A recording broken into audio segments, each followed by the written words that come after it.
Great to see some good faces in here. Some other people I know, Jeffrey Allen. Man, this guy's a stud, by the way. If you haven't had a chance to connect with Jeffrey, that's somebody that is definitely pursuing financial freedom at the highest level. I'm grateful to have a lot of other people. I see their names in here. Thank you, Robert, for saying that you listen to the show. You're the one, right? You're the one. I love that. All right. Well, let me share my screen here. If you guys notice, my dog loves to watch all my presentations too. Maybe too bright for you to see him, but he's back there. He's excited for this to get going. He's telling me you're going to do good. You're going to do good today. All right.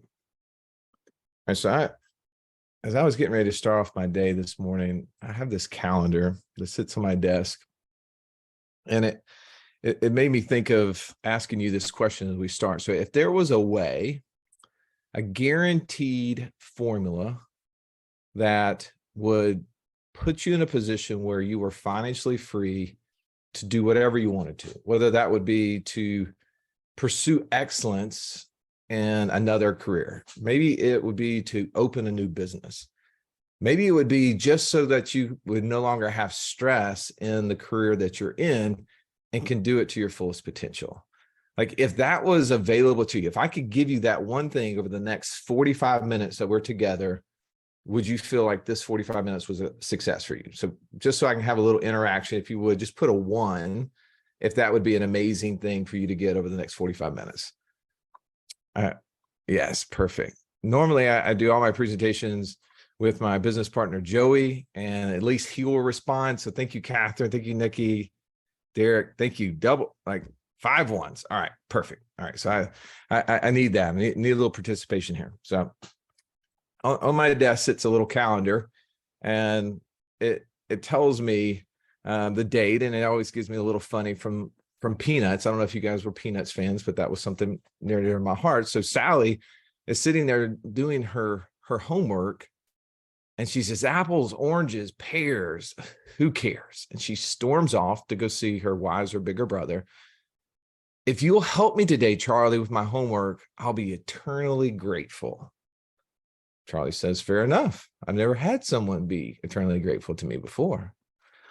Well, I kind of feel that same feeling to you, right? As you're, Derek, you said 5 1s. That may mean if I could help you have the formula to becoming financially free so you could do whatever that thing is for you, maybe you would be eternally grateful. So let me give you that formula. The formula is for passive income to be greater than your monthly expenses is when you are financially free. Now, some of you are having the same response Sally had to Big Brother as he told her. So all you have to do is subtract 4 from 10, and that tells you how many apples the farmer had left. And she says, you mean that's it? I have to be eternally grateful for that? I was robbed. I can't be eternally grateful for this. It was too easy. How many of you right now are saying, Russ, seriously, the formula for financial freedom is just having more passive income than monthly expenses? That's too easy. I can't be eternally grateful to you just for that. So Charlie says, well, whatever you think is fair. Sally says, what if I just say, thanks, bro? So it's okay for you. If you guys want to just say, thanks, bro, to me after the end of this presentation, I'll take that. I'll be okay. Because I also, kind of like Charlie, may walk out to my friend Linus and say, when he asked me, where have you been? I say, helping my sister with her homework. And he asked, did she appreciate it? And he says, well, I greatly reduced prices. That was my Peanuts calendar today. And I thought it was appropriate as I go in to share with you something that Joey and I have been building for quite a while. It's our passive income operating system. To be honest, I've not shared this publicly, only in our private passive income mastermind group that met just a little over a month ago in Scottsdale, Arizona. Was the first time we just kind of really shared it publicly. And I thought, well, this would be a great opportunity for you to kind of see this system. And Joey and I have been utilizing some forms of this. It's been building for the last 13 years, but we've been utilizing it to create our own personal passive income. And I'll talk a little bit about that. All right. So we've all heard that we don't commingle our business funds with our personal funds. True, right? Like that's a like a hallmark rule. Rule number one, don't break that rule. But unfortunately, we're told, okay, if you're going to spend money in the business, stays in the business. You can spend money in personal, it has to go to personal. So we take the money that we need to spend for personal from the business account and put it in there. But nobody really gives us a whole lot of guidance after that. And I think that first step that we take by putting the money into our personal account and then assuming that we've done well could be tricky. And let me tell you what I mean, because here's what some of the problems with that could possibly be, is that we have savings that have to come from that account. We have investing that will come from that account. We have taxes come from that account. We have spending come from that account. So a lot of us will use our primary checking account like the quarterback to throw it to all of these things. Now you're going to say, but Russ, what's wrong with that? Well, I don't know if you've ever heard the concept of why the lion is tamed by this little guy with a whip and a four-legged stool. But the story goes is that the lion looks at the four legs of the stool, looks at the lion tamer himself, and looks at the whip and sees 6 individual threats and is confused as to which one to attack. So it does what? It does nothing.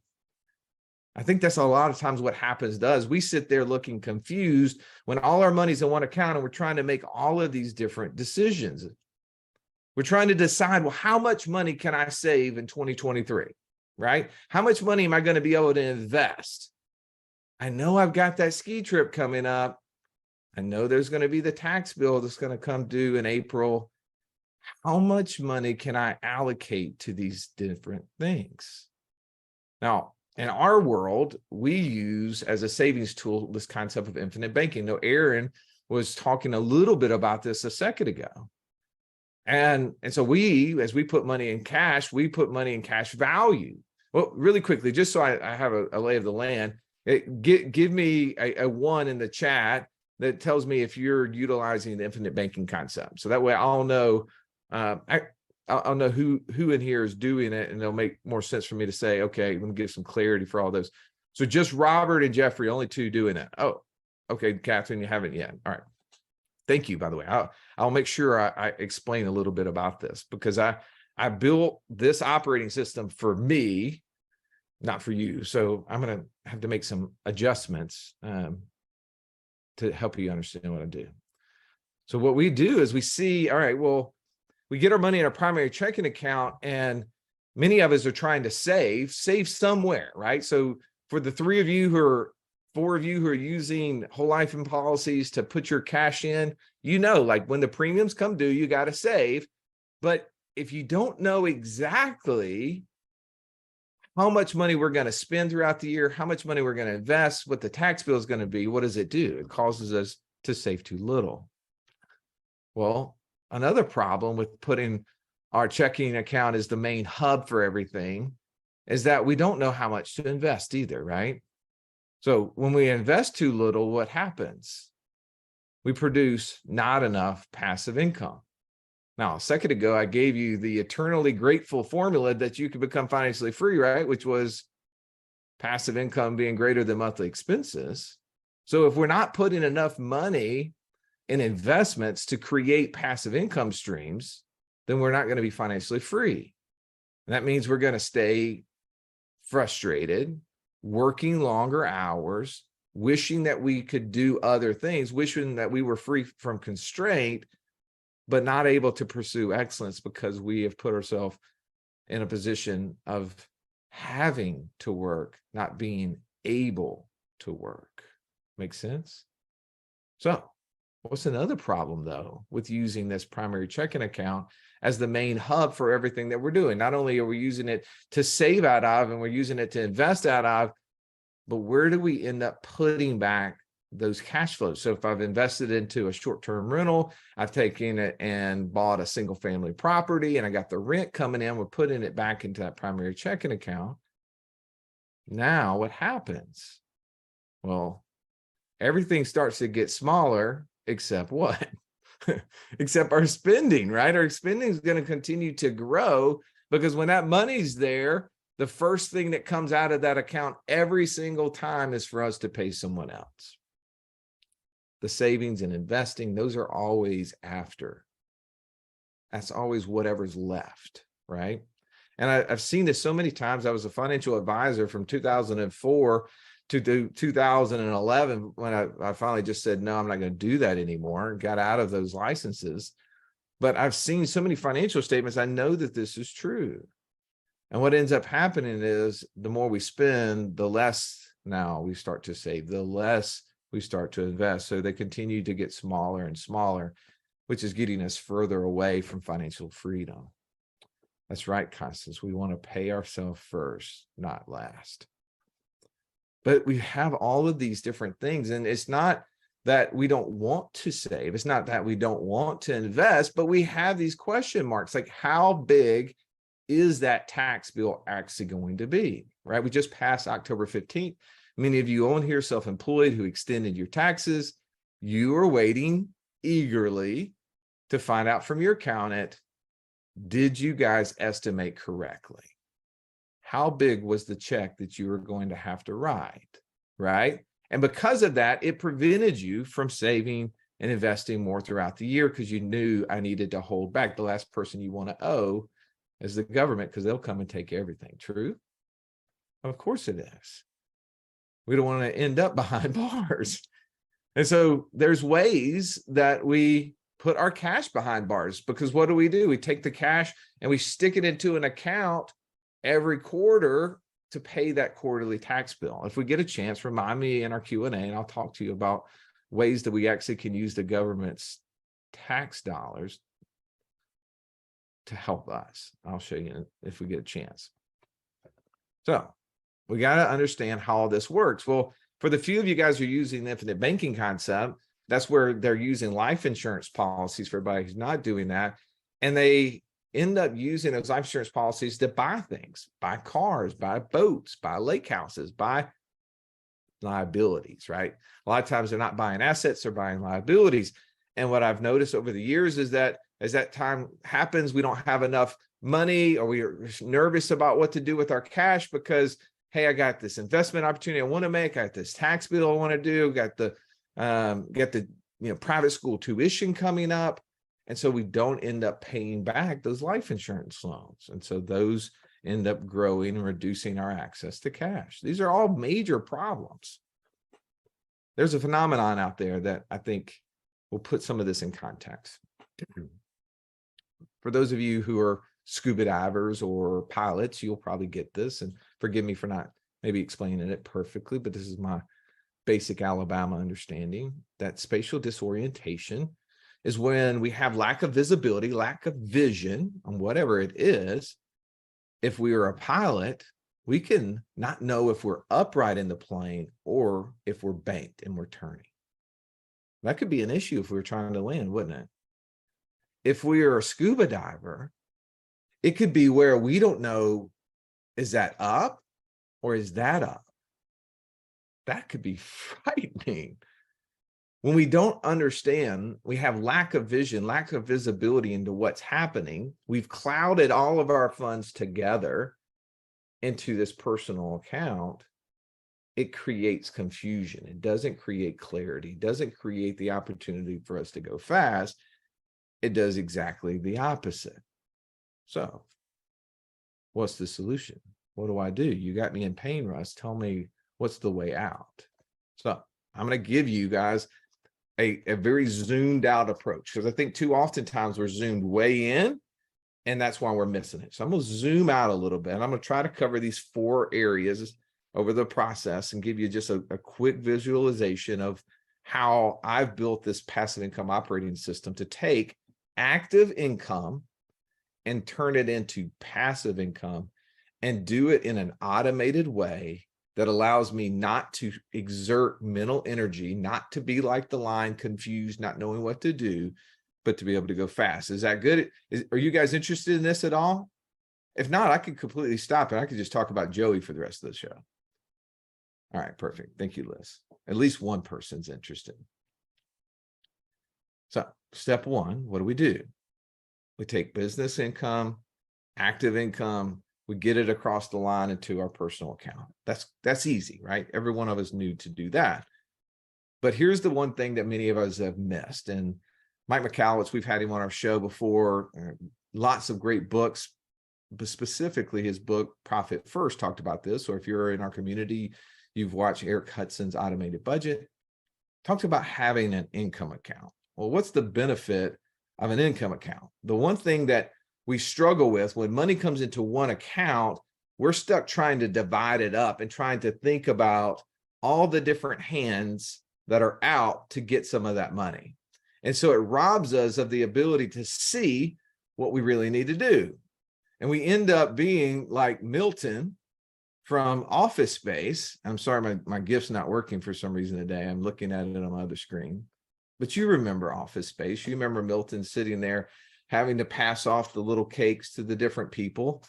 And he's trying to figure out, well, when am I going to get my piece? Don't I get a chance to get a piece? Well, I don't think the cake to people ratio is correct. Well, that's what also happens with our money. I'm sorry, I robbed you of that GIF. I'm not certain what happened there, but you know it was good. You can go watch it for yourself. So what do? Step one is that we separate our business and a personal. Step two, we take business, we move it into an income account. This is where you take your money. So let's just pretend that you're paying yourself $100,000, whether that's for the year, for the month, for the week. I'll leave that up to you. And you put that money into your income account. Now, you have to know, in order to be financially free, you have to know two things. One thing is passive income. The second thing is monthly expenses, right? So all of that monthly expenses, I'm going to say, that should be coming out of that primary checking. That's your monthly expense account. So everything that you don't spend, if your money, if your number is 25 a year or 25 a month, you know, okay, if I'm going to put 100 in, I'm going to take that 25, I'm going to dump it down here. So now I know exactly how much else I can pass through. I don't care, taxes, savings, investing, it all passes out of that account across the line. So now we know how to divide it. And in this, if you took nothing more from this presentation, but to build yourself a secondary account to every time you pay yourself, whether it's from a W-2 job or from your personal business, that you put it into an account that can only do two things: push it to a personal checking account that you will spend from, or secondly, push it into an investment account that will do everything else. If you do that, you win, okay? If you just do those two things, you win. Now, for us, that other account we use is called a life insurance line of credit. Now, for everyone who doesn't have a life insurance policy, won't make a lot of sense, but I'll try to make it connect for you. The life insurance line of credit for me simplifies everything that I'm going to do. So what is a life insurance line of credit? It's just an interest-only revolving credit line that's collateralized by the cash value of these life insurance policies. For those of you who don't have that, have a house, you've ever used a home equity line of credit, right? Your home equity line of credit is what? An interest-only loan, revolving credit, collateralized by the equity in your house. Now, I like the life insurance line of credit versus the home equity line of credit because the banks get to choose when they want to adjust the home equity line of credit balance and limit. The life insurance companies can only adjust it upwards, not down, because the cash value can never stop growing. That's why I use it.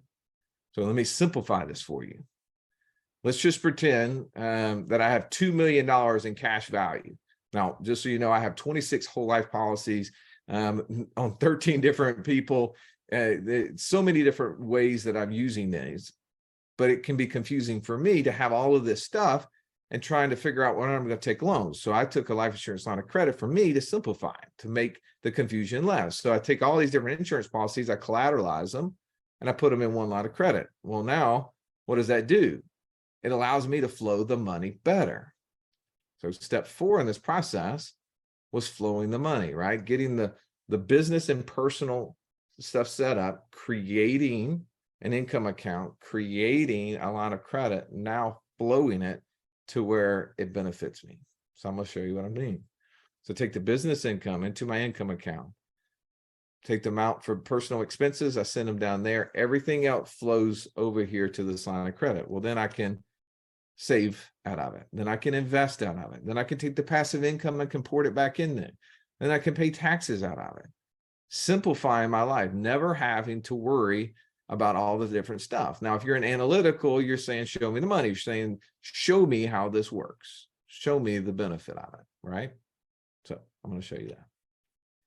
So here's what we do. Let's just pretend that I've got $100,000 coming in. I'm going to push $25,000 for monthly expenses and $75,000 across the line to my line of credit. Now, I can do whatever I want to over there because my personal expenses are covered. I don't have to worry. If I wanted to, I could take a loan against my line of credit and put it into my active business to make sure I make the $25,000 a month payment to myself, okay? Because that's really what we're always worried about. Am I going to have enough to pay all the bills that I have coming due, right? You ever been there? You know that feeling. And as sometimes self-employed business owners or commission-based employees, we're fluctuating on those numbers, and it's hard to balance the down months. So what we end up doing is storing cash during the up months, preventing us from doing the things on the right side, which is saving and investing and building passive income streams. So whenever we can level that approach out, it makes it so much easier. Our lives become simpler. Isn't that what we're looking for? Financial freedom is reduced stress, right? More time to do other things, not to have to balance checkbooks. So I take the 100,000, I put 25 to my primary checking so I can spend it. The other 75 now gets dropped over here. Now, for those of you who don't have a life insurance policy, if you just had a separate account that was just for investing that was sitting over there, that 75K would go into that account. That's what it would be, right? But for me, because it's a line of credit, let's assume I had, $1 million borrowed against my line of credit. I made a $75,000 payment, in essence, down on that line of credit. Then what would my balance be? It'd be 925. Makes sense, right? Just like a credit card. Credit line of 2 million, new balance of 925. How much do I have that I can save and invest or pay taxes from?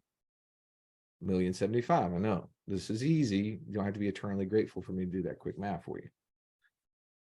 Now, let me show you what this means. Is like, if I'm going to want to invest in, let's just say, a multifamily syndication. I know you have a member of our passive income mastermind, Seth Bradley, going to be speaking at this event, and he just closed on another apartment complex. And you're saying, hey, I think this multifamily syndication is the right fit for me, and I want to invest from there. Well, you have freedom to invest out of this account, because this account on the right side, whether it's a line of credit like mine or if it's just an investment account sitting there holding cash, it does not impact your monthly burn. It does not impact whether or not you can pay your power bill, right? Are you going to have enough to pay the mortgage on your house? Are you going to be able to pay the student, the tuition for the private school, the ski trip? Any of that stuff should be over in that personal side, right? So now you're free on the right side to make saving and investment choices. So I take that money, I put it in the multifamily syndication. What does that allow me to do? Now I can take the cash flow that comes from that, whether that's $600 a month, $800 a month, whatever the amount is, reducing the loan against the line of credit or putting cash back into my account. Now imagine doing this over and over and over again. How does that free up your life? Well, for me, I have sit there and utilized this process over and over again so that I know how to make it all connect. Now, I didn't know if I was going to get through all of that in time, but I see I have at least 5 minutes, so I'm going to take it. I want to show you something. Is it okay if I draw? You guys mind if I draw? Now, I'm not so fancy that I know how to draw on this presentation, but I know how to do something else. Create a new screen share here. I'm going to drop down to this. I'm going to draw for you. All right. Just so that I know you're seeing my absolute white screen, give me a 1 in the chat. And by the way, you say 1. I like 1s. That's the reason I use 1s. All right, perfect. Let me show you something here. So I moved money from business into this income account, right? And now here's my monthly expenses, whatever those are. I spend that. Any extra money, doesn't matter, you know, if my monthly burn is 10K a month and I get 13K, right? What am I going to do? I'm going to send that across that line over here. And for those of you who don't have a life insurance policy, so you don't have a line of credit, you just have some sort of investment account. Could be just a checking account. Okay. What am I going to do? I'm going to take that extra 3,000 and I'm going to dump it here. Well, what if the next month it was 18,000? I'm going to take the extra 8. I'm going to put it there. Does that make sense? So I know freely what to do. And I can set this up, by the way, and create rules within my checking account to make this happen. And I do this so that I literally can go months without having to look at my accounts because it's on autopilot. It knows what to do. All of these things have automatic payments on them. It's setting it up.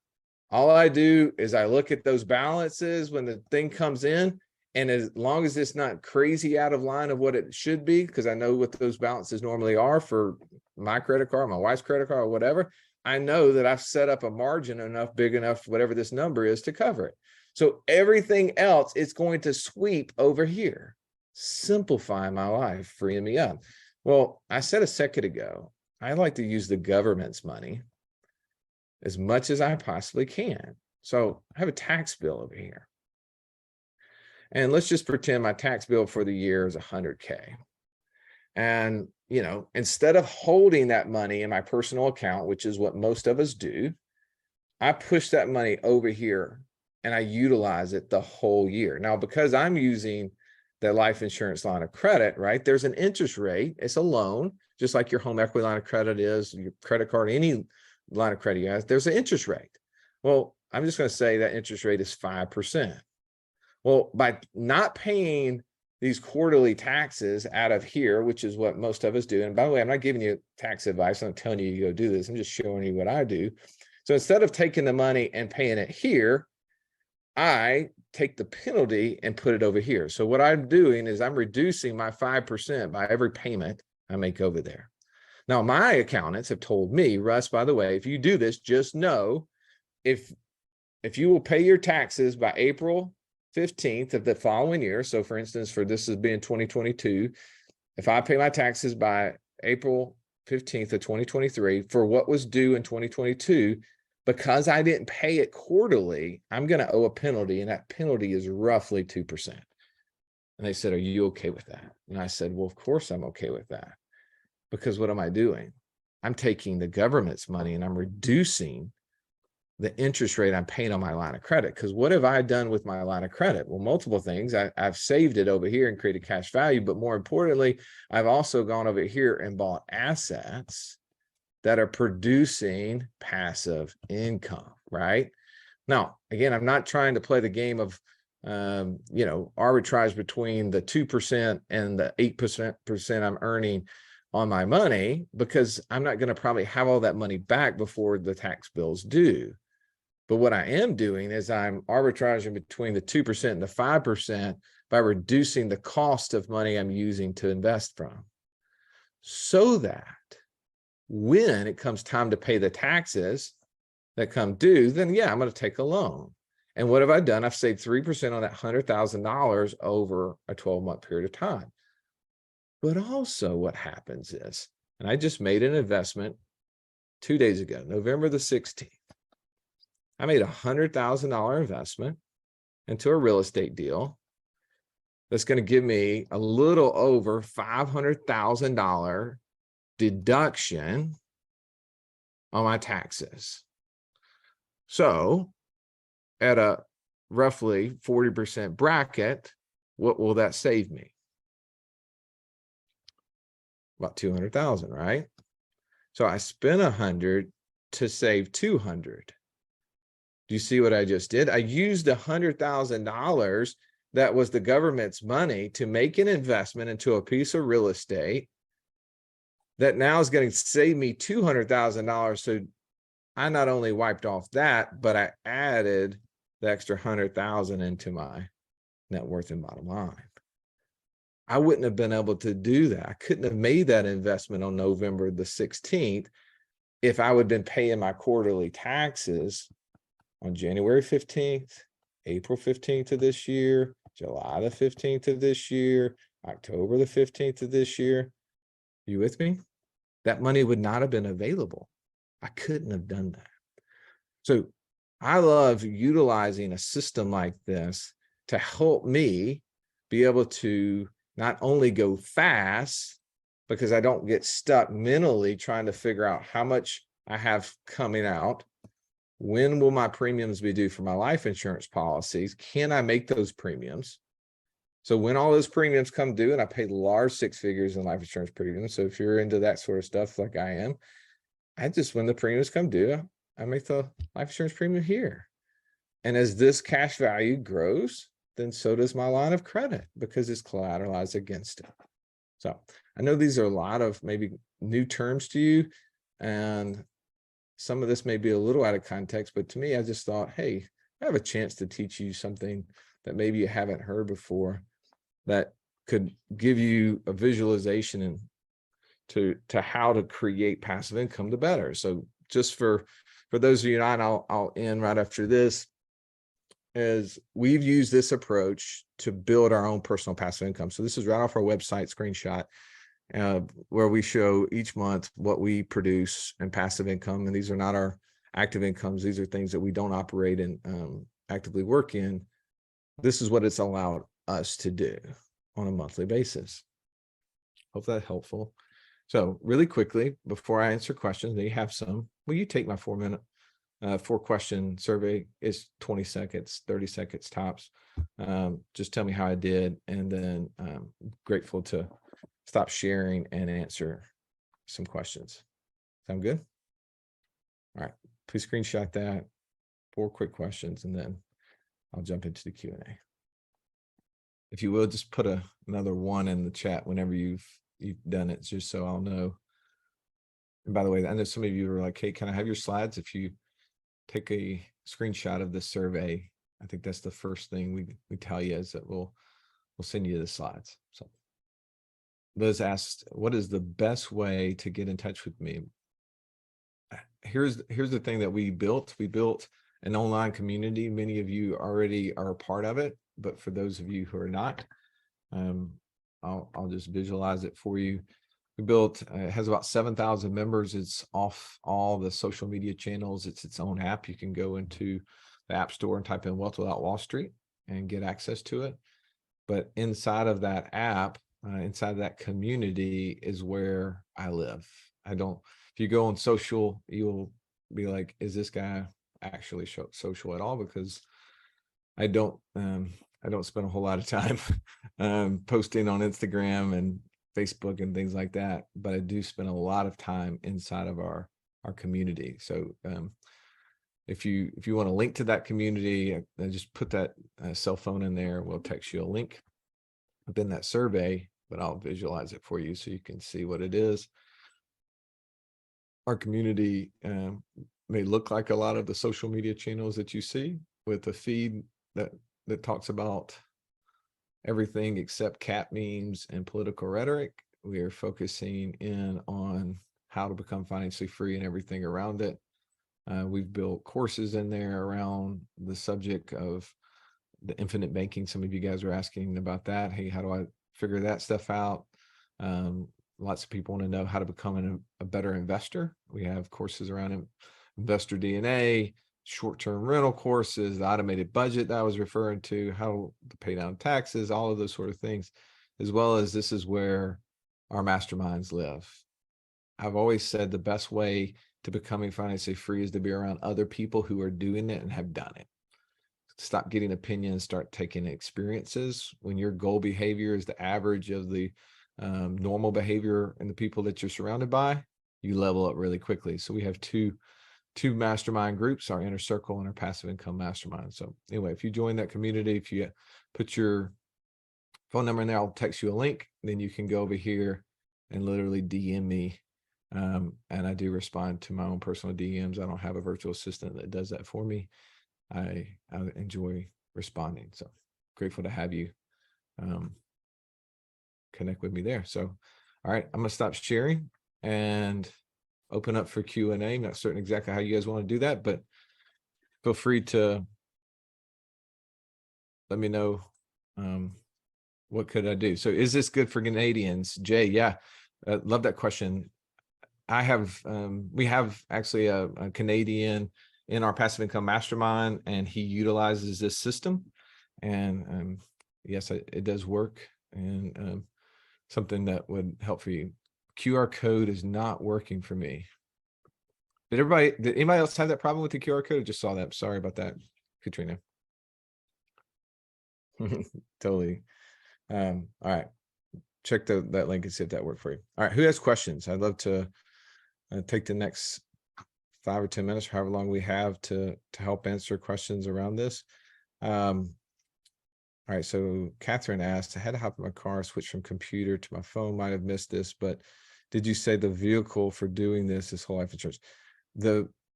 So Catherine, what I was showing was the passive income operating system, which is not specific to a whole life insurance policy or not.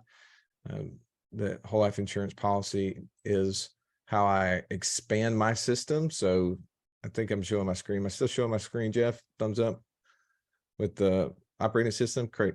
So the only, if you utilize a whole life insurance policy, it will create cash value, which will allow you to have a life insurance line of credit. But if you don't have a life insurance line of credit, it still works. You would just create a checking account here to operate out of this. And can I give you financial advice? But highly discourage using home equity lines of credit, especially over the next 2 years for something like this. And many people have heard about that concept of velocity banking, where they're using a home equity line of credit. They take all their money, they put it on that, which reduces their monthly expenses and interest rate against it. And they do all their investing and saving and spending out of that. Whether that's good or bad, I'll leave that off to the side. But for the next 2 years, as we see potential real estate prices come down, I would highly discourage people from doing that, because that would be a scenario where maybe you pay down, you're taking all this money, you're paying it down, but you need it for all these other things. And then the bank comes and reduces your line of credit limit. And we've seen that multiple times when we've seen real estate reduction in prices. So whatever you do, don't do that. But you could use just a personal checking account, business checking account. But if you do have whole life insurance policies, I love the life insurance line of credit because it simplifies all of that process. So hopefully that helps you. Brenda says she has an insurance policy she uses from the infinite banking system, but what we don't have a good grasp on is the flow that makes sense. Deposit money. You would use to pay taxes. It just doesn't seem to make sense. If you have a loan, you're paying interest on. Also, would it ever make sense to borrow from home equity line to deposit into the policy? I hope that all makes sense. Great question, Brenda. Again, I can't tell you to do that or not do that.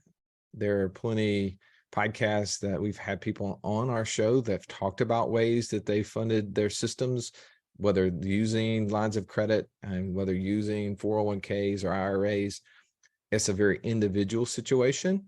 And I think the key to this is that what we have found, and for those of you that don't know kind of much about our story, so my business partner and I really got known because of the infinite banking stuff. Like, we became one of the premier groups to go to for this, mostly because Nelson Nash, the Becoming Your Own Banker book author, lived in Birmingham. We met him in 2009 at an event and realized that he lived in Birmingham, and we took advantage as much as we could to connect with him. He became personal mentors to he and I, and for about 10 years before he passed, I spent a lot of time with him, and because of that, probably had deeper insights than most, and people kind of saw that in our conversations and would reach out to us. But what I noticed in the infinite banking world is that there are very few people who actually know how to utilize it, meaning that lots of people are decent at setting it up, helping you build cash values. That's wonderful, but don't know what to really do. And it wasn't until I figured out how to utilize this system and to figure out what opportunities and assets really looked like, and knew that the end was not getting cash in life insurance policies, but that was just the means to being able to have access to cash to go buy assets that would produce passive income. And when I did that and realized that, it allowed me to accelerate.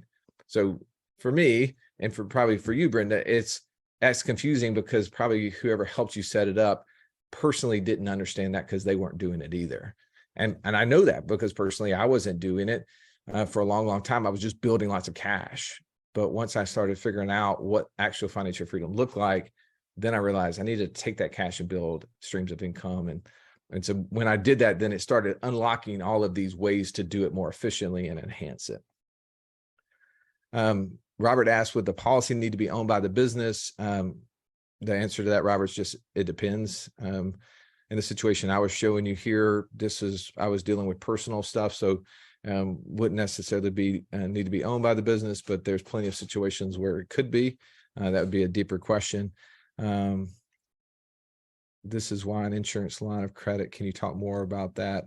Or is that an errand topic? This is why an insurance line. I'm not certain, David, if you could clarify that comment. I'm a little bit confused. Is a life insurance line of credit better than using a higher yield savings account?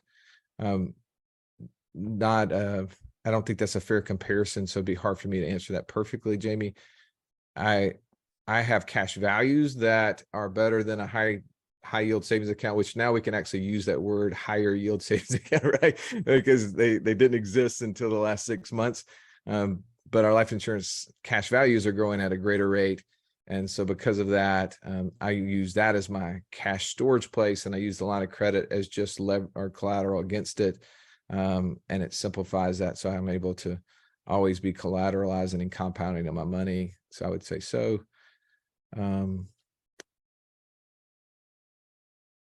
Sorry, lost my place there. Does this only work with whole life policy, or can it also work with term?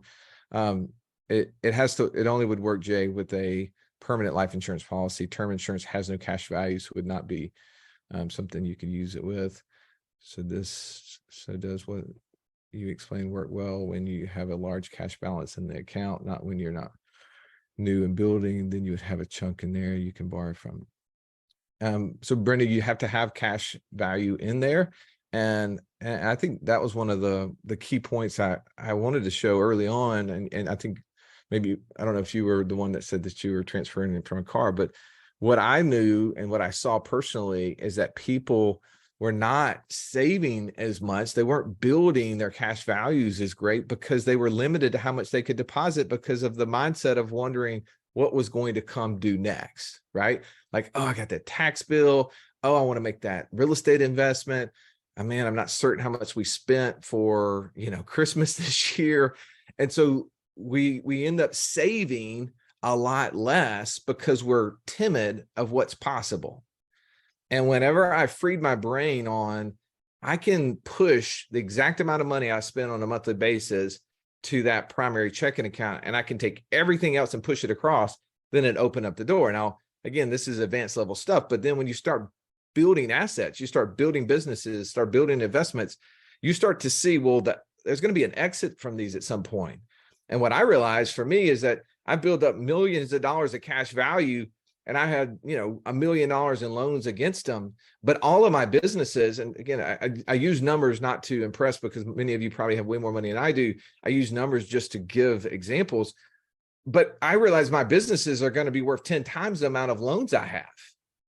And so then it was like, oh man, what's going to happen when those things sell? And for you, you may be selling a house. I was talking to a girl the other day out of Atlanta, and she's 30 and she's selling her first house, and she made $100,000 or going to make $100,000 whenever it closes in the next couple of weeks. And she doesn't know what to do with the 100,000 because she never built a system big enough to put the money in. And people have big ambitions. The problem is they don't have big systems. They got really small systems, so they can't run their goals, and that formula doesn't work as fast because they have small amounts of money there because they've constrained it by being fearful of what needs to happen. And so what this does is it opens it up. And so what I was able to personally do is accelerate how much I was able to save, which accelerated how much I could build in cash value, which accelerated how big my system could be, which allowed me to buy more assets to produce more cash flow. And then it just compounds on itself. It just keeps getting bigger and bigger and bigger and bigger and bigger, which is allow me to be financially free and to be able to do this talking to you guys because I love it, right? Like this is just fun for me. Hey, Russ, so I hope that helps. Yep. A question for you. Can you expand on the example of investing 100,000 to enable you to save 200,000 in taxes specifically? Can you expand on that? Yes, I'm gonna be careful again. Let me give the disclosure, hopefully recording this, that I'm not giving investment advice. I'm not telling you that this is what you should do in any shape or form, right? Because every single one of us are built differently. Robert Kiyosaki has a great phrase. He says, there's no good or bad investments. There's only good or bad investors, right? And so for me, I always say, you have to be educated first on what you're doing. You become financially educated, allows you to make better investments, which then open up opportunities to things that you can invest in. So the specific thing that I have tax strategists. I pay a lot of money every single year to help me find opportunities that fit my personal situation. And so they found a real estate deal. It's actually a clay mine. And me and a group of people are buying this property. And most likely, instead of turning that property into an active producing clay mine, which is in Louisiana, and if anybody lives in Louisiana, they have levees, especially down in the Gulf area, that they use those clay to help build those levees.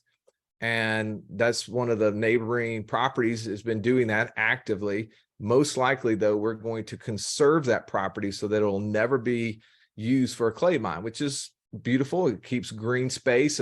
It pleases people on both sides of the aisle, people who want to conserve land, people who like the tax benefits. So the government has given provisions for those who will conserve land to be able to use that as a tax deduction. And conservatively right now, our group is looking at about a 5-to-1 tax deduction if we decide to conserve that property and to be able to donate that into a land trust. So my investment was 100,000 as a participant in that. And roughly, again, it won't be done until we all vote and we get the final appraisal, but we're looking at about a $500,000 deduction that I will offset my income. So if I had $1 million of income, I'll be able to reduce my income from $1 million to 500,000. If I was in a 40% bracket, that'd be roughly a $200,000 tax savings that I'm not going to have to pay. So hopefully, again, lots of details. I know that's super out of context for most of you, but that's the short and quick. Thank you for that, Russ. Yep, no worries. David said, so the excess cash goes into the cash value life insurance policy, and we create a line of credit against the cash value to pay off and invest. You got to think about it more. Yeah, totally. If this is the first time you've heard this, by the way, this is a very advanced approach. This would not be level 1 information, but I know most of you are probably level 10, right? Some of you way past me.